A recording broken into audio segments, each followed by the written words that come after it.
Oi, gente, tudo bem? Estou aqui em outra plataforma, né? Mas aproveitando, aqui eu prefiro esse formato de vídeo, né, na horizontal para a gente conversar um pouco sobre uma postagem que eu coloquei para vocês sobre a vértebra, né? Coloquei a vértebra em diversas posições vistas. Então essa aqui é a vértebra, né? Então tem cranial, caudal, dorsal, e perguntando qual que era essa vértebra, né, da região cervical. Bom, primeiro, uma vértebra da região cervical, né, bem característica, os corpos grandes, processos articulares também grandes. Bom, e aí qual a importância? Primeiro, aquela vértebra, só naquela foto a gente não consegue ter certeza qual ela é, mas ela fica entre um espaço determinado. Então ela pode ser C3, C4 ou C5. Tanto que eu vou pegar aqui essas três e vou colocar mais ou menos em sequência para vocês terem uma ideia de como elas são similares, né? Então a gente tem aqui três vértebras muito parecidas e que a gente dificilmente vai conseguir identificar qual é uma e qual é a outra dessas aqui. Bom, então poderia ser a resposta correta C3, C4 ou C5, né, que tem como principal características não ter o processo espinhoso bem desenvolvido, o que já é bem diferente.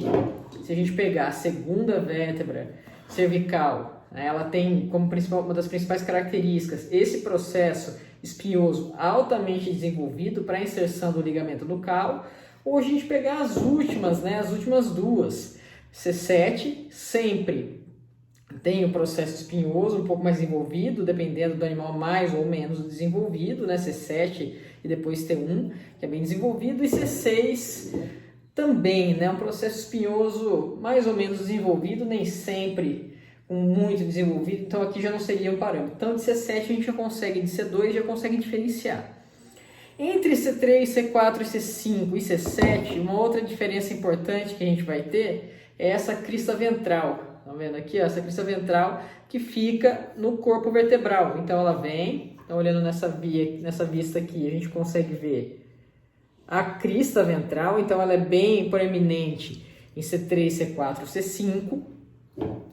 C2 também tem a crista ventral proeminente, no entanto, a gente já sabe que não é C2 por causa do processo espinhoso. Então, processo espinhoso bem desenvolvido, mais crista dorsal, C2. Crista ventral mais falta de processo espinhoso, C3, C4, C5. Não tem processo espinhoso, não é C7. E a diferença de C3, 4 e 5 para C6, né? Essa aqui é uma C6. Bom, a gente poderia falar pequenos detalhes que são difíceis de mensurar com os processos articulares maiores, principalmente entre C6 e C7, né? São os maiores processos articulares. Mas a principal diferença é no processo transverso. Então a gente já falou de processo espinhoso, a gente já falou de crista ventral. Então o primeiro, C6, não tem a crista ventral tão desenvolvida, né? Não tem. No lugar da crista, ela vai ter a lâmina ventral. Então, a gente vai ter uma lâmina ventral que ocorre em C6, que une os processos transversos, os tubérculos caudais, que eu já vou falar dos tubérculos. Então, processo transverso de C3, 4 e 5, nós vamos ter dois tubérculos, um tubérculo ventral e um tubérculo dorsal. Então, essa é a primeira diferença, dois tubérculos. Tá? Quando a gente chega em C6, nós vamos ter três tubérculos. Deixa eu ver que essa minha vértebra ela tem uma deformidade óssea que é comum nos cavalos, né, de às vezes não ter o tubérculo ventral, caudal. Então, eu vou pôr desse lado aqui. A gente vai ver que o processo transverso de C6 tem três tubérculos: tubérculo ventral, cranial, tubérculo ventral, caudal e tubérculo dorsal. Então tem três tubérculos. Então a gente consegue ver que existem três tubérculos que vão fazer diferença aqui para a gente identificar. E por que, né, saber qual vértebra é essa? Para que a gente precisa saber disso? Bom, isso é fundamental na radiografia, então eu acredito que muitos de vocês ou realizam radiografia ou gostariam de realizar e entender a radiografia cervical, e muito começa por saber aonde a gente está na radiografia cervical, ver a imagem e saber quais vértebras são e como que a gente vai fazer isso. Eu vou mostrar agora aqui para vocês. Bom, então eu estou aqui com uma cervical completa, né, e muitas vezes quando a gente faz o raio-x, principalmente, né, usando com um chassi maior, que cabem três vértebras, fica fácil para a gente diferenciar aonde a gente está. Então, por exemplo, na nuca, acredito que seja bem mais simples, né? Porque na nuca, a imagem da nuca, a gente vai conseguir ver, claro, o occipital articulando aqui com o atlas e o atlas com o axis. E a gente sabe, a gente está no axis, lembra que tem o processo espinhoso muito desenvolvido para a inserção do ligamento nucal. Então, se a gente vê esse processo espinhoso aqui altamente desenvolvido, a gente está no axis, né? E fora aqui na frente a gente não tem essas articulações dos processos articulares cranialmente. Bom, a partir de C3, C4 e C5 eu disse que elas são iguais, né? São praticamente iguais, muito difícil diferenciar. E aí como que a gente vai fazer? A gente vai olhar a vértebra que está à frente e a vértebra que está atrás. Por exemplo, se eu faço uma radiografia focada em C3, que a gente pode até conversar depois como obter essas radiografias com qualidade. Eu vou focar em C3.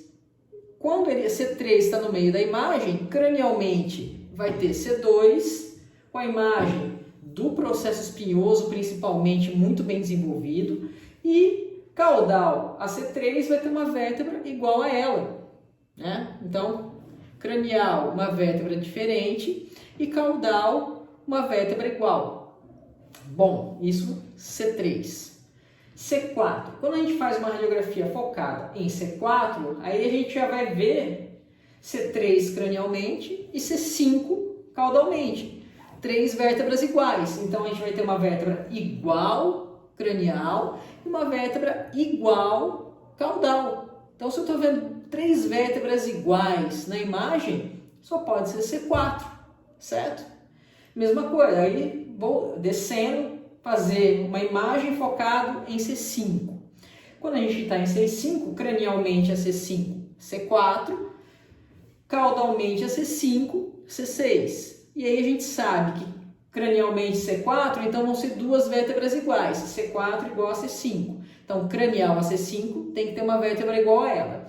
E caudal a C5, vamos ter C6, que a gente já viu é diferente. Ela possui 3 tubérculos dos processos transversos. O processo transverso tem 3 tubérculos. Então, se eu vejo cranialmente uma vértebra com uma crista ventral bem desenvolvida e 2 tubérculos do processo transverso, C5.